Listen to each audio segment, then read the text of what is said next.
Lebaran udah di depan mata nih. Dan mungkin skenario ini relate banget ya buat kamu. Kamu lagi liatin motor lama kamu yang setia itu, yang udah lunas, terus pikiran kamu mulai ngelantur kemana-mana.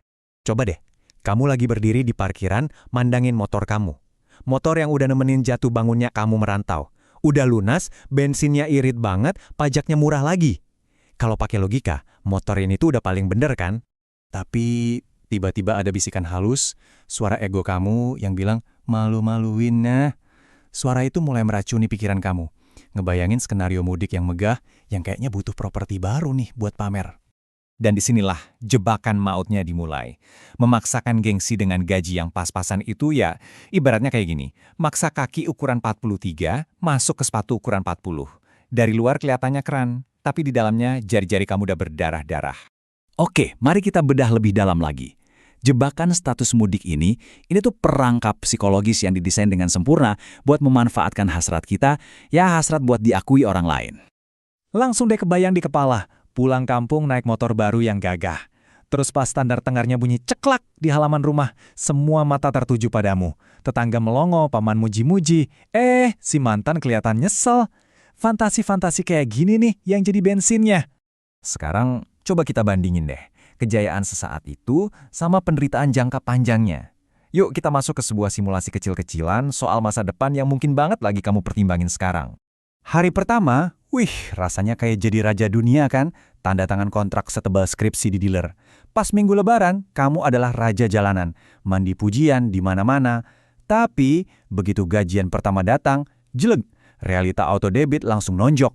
Masuk bulan ke-6, bebannya mulai kerasa. Ban mulai botak, tagihan servis mahal, panik pun dimulai. Setiap bulan, ada satu angka keramat yang bakal menghantui slip gaji kamu. 1,5 juta rupiah. Dan penderitaan ini tuh bukan sebentar loh. Kamu ngikat diri kamu sendiri selama 35 bulan. Itu hampir 3 tahun raka cicilan. Jadi total ongkos buat gengsi sesaat kamu itu berapa? Lebih dari 52 juta rupiah. Gila kan? Duit yang harusnya bisa ngubah hidup, malah dibakar cuma buat validasi selama seminggu. Coba bayangin deh, dengan gaji UMR, cicilan sebesar itu sama aja ngerampok 30% atau bahkan lebih dari nafas finansial kamu. Tiap bulan. Jadinya, kamu tuh bukan kerja buat diri sendiri lagi, tapi kerja rodi buat bayarin bonus tahunan bos-bos perusahaan leasing. Ada analogi yang pas banget buat kondisi ini. Punya motor mahal dengan gaji UMR itu, ibaratnya kamu melihara gajah liar di kamar kos ukuran 3x3 meter. Gajah itu gede, makanya rakus, dan sekali dia sakit, kamu langsung bangkrut total. Tentu aja, otak kita kan pinter banget ya cari-cari alasan. Nah, sekarang yuk kita bongkar satu persatu kebohongan yang sering kita bisikin ke diri kita sendiri buat ngehalalin keputusan ngawur ini. Alasan pertama, biar nyaman pas mudik? Halah, jujur aja deh, yang kamu beli tuh gengsi, bukan kenyamanan. Tiket bus eksekutif itu jauh lebih murah, lebih adem, dan yang pasti lebih aman. Terus alasan kedua, biar gampang dapet jodoh. Haduh, dengerin ya, pasangan yang pinter itu liatnya stabilitas finansial kamu, bukan gede-kecilan cece motor kamu. Lanjut, alasan berikutnya, nanti kan bisa buat ngojek, cari tambahan. Ini hitung-hitungan dari mana? Motor gede itu borosnya minta ampun, perawatannya juga mahal. Yang ada kamu cuma kerja bakti buat pom bensin. Dan yang terakhir, yang paling klise, self-reward. Ingat ya, menghadiahi diri sendiri dengan utang itu bukan hadiah bro. Itu namanya hukuman yang kamu ciptain sendiri. Oke, cukup bahas soal ego internal kita. Sekarang kita geser fokusnya keluar ke sistem yang emang sengaja dirancang buat manfaatin ego kita. Ini bukan kebetulan, kamu itu emang lagi dimainin. Coba deh, perhatiin polanya. 3 bulan pertama, si abang sales bakal perhatian banget. Gimana mas, cicilannya lancar, tiap saat diingetin. Kenapa? Ya karena komisi dia bergantung di situ. Nah, coba lihat setelah bulan ke-6, pas komisinya udah aman, kepeduliannya langsung nguap. Nanti pas kamu mulai macet, dikejar-kejar debt collector, nomor kamu udah diblokir sama dia.